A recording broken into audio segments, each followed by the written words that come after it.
Hey, I'm gonna take you guys on a little journey with me. Share a beautiful scenery with you guys.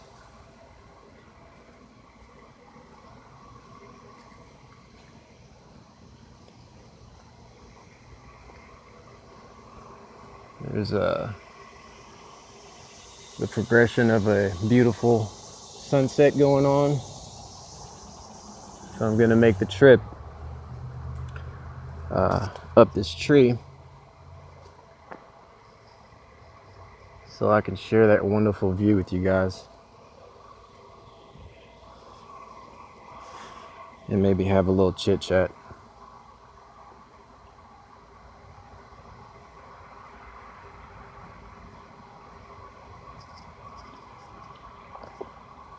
Here we go.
Isn't that beautiful?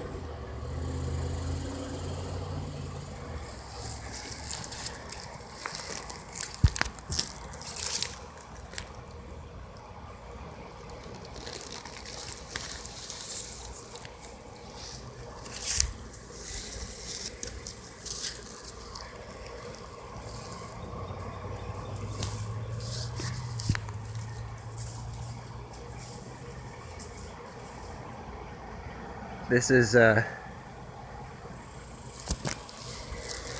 type of activities I like to engage in. Some people like to smoke marijuana, get drunk, do drugs. This is more up my alley.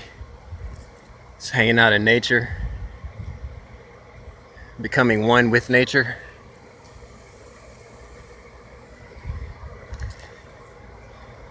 Enjoying what Yahuah Elohim put on this earth for us to enjoy.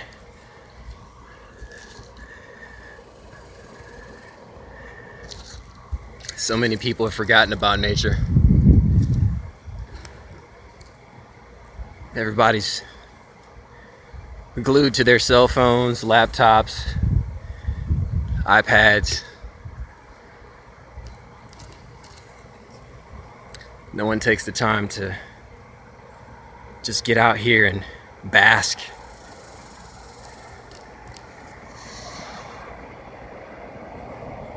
Bask in the sun, bask in the greenery. Plant your feet in the soil. It's extremely therapeutic.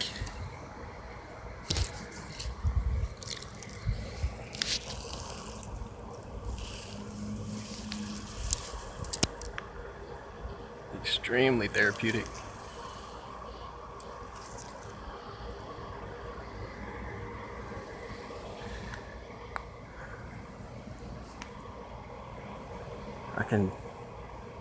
Can't even see the forest floor from here.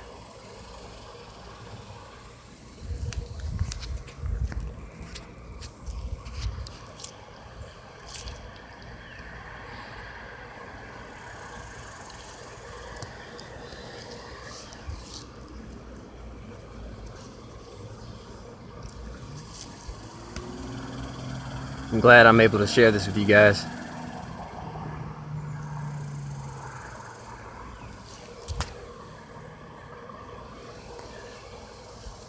The true name of the spirit that people refer to as God, that's not his real name. God is not his name. For those of you that don't know, his real name, his true name is Yahuah Elohim. And the true name of his son, his only begotten son, is Yahushua HaMashiach. Now going back to the God thing, think about that. Why would the creator of all this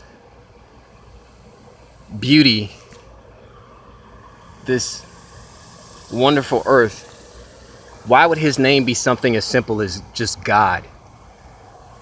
Has anyone ever thought about that? Yahuah Elohim. Multi-syllable, you know, there's more than one syllable.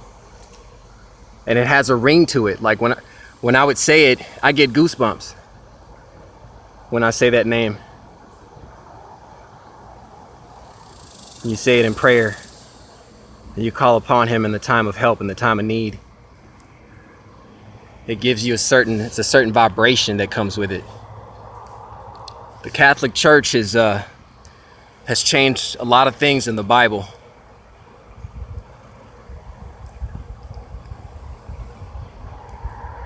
And our Father, Yahuah Elohim, says that his word will not be added to or taken from. So those that indulge in making that change, I feel very sorry for them. Trying to hide the truth of the Most High. Yeshua HaMashiach was a black man. They've done so much to try to hide that from us.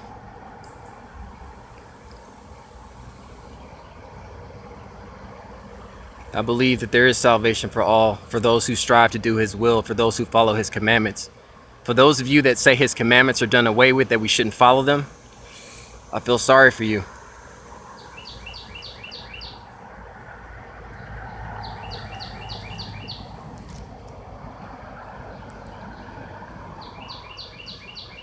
Even when Yahushua came, he came to do the will of his Father. He came as a teacher to teach us the way, to show us the way. He's the truth, the life, and the way.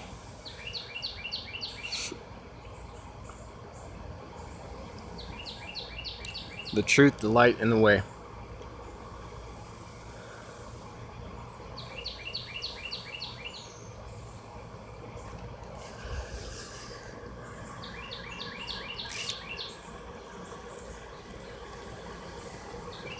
Oh man, I hear my little bird friends. I was hoping I'd see a few of them up here hanging out on the tree with me, but I guess they're out doing something else.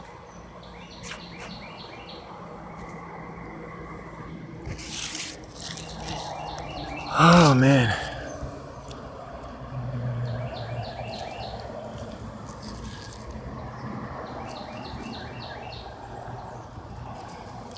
It's hot and humid. It rained off and on earlier. I was kind of skeptical on climbing, knowing that the branches might be a little wet. Might make it easier for branches to snap.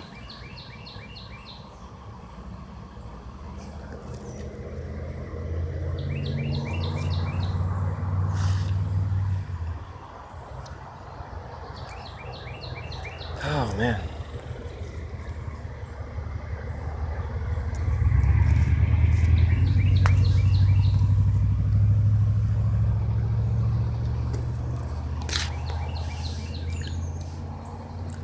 And I pray in the name of Yahuah Elohim that he will bless and keep each and every one of you that are persecuted and harassed and tortured. I pray his divine and holy protection over all of your lives, and I pray that he will bestow upon you great wisdom and discernment, and also great endurance, that you may get through your trials and tribulations. For it is written that he who endures until the end shall be saved. So I urge you and I implore you to please hang in there and stay strong.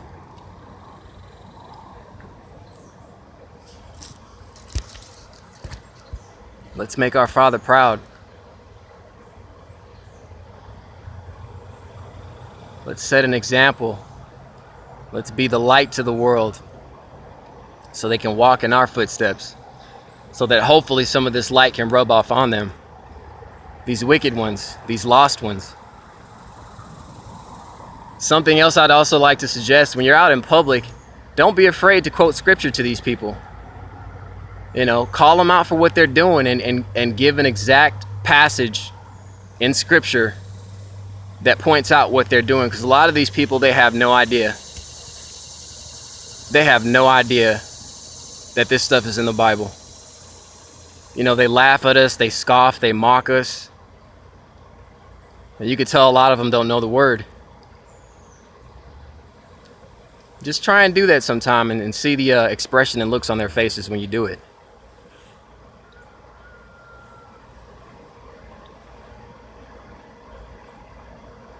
A prime example, I was in the store, went to the store last night, probably about 2 or 3 o'clock in the morning. And I could already tell they're trying to get set up. This is a different store that I normally, that I'm not used to really going to. So it kind of threw them off guard. And then on top of that, I didn't take my cell phone into the store. So it made it a little bit harder for them to track me and to kind of pull off the little devious things that they try to pull off. But it was this one lady, she tried to basically run into me with this basket, you know, and you could tell it was so deliberate. And it just made me think of the passage in scripture about feet that are swift in running into mischief. That's something that the Father hates. So something like that would be good to tell them, and then look them in their eyes, look in their face, and just, you know, see the reaction, see if that touches something in them that would make them want to go read the scripture. Because these people have no idea that they're participating in the devil's workshop. A lot of them have no clue.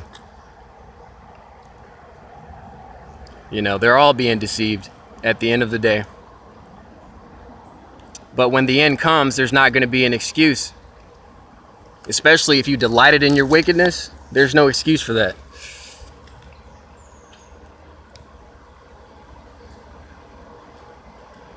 So,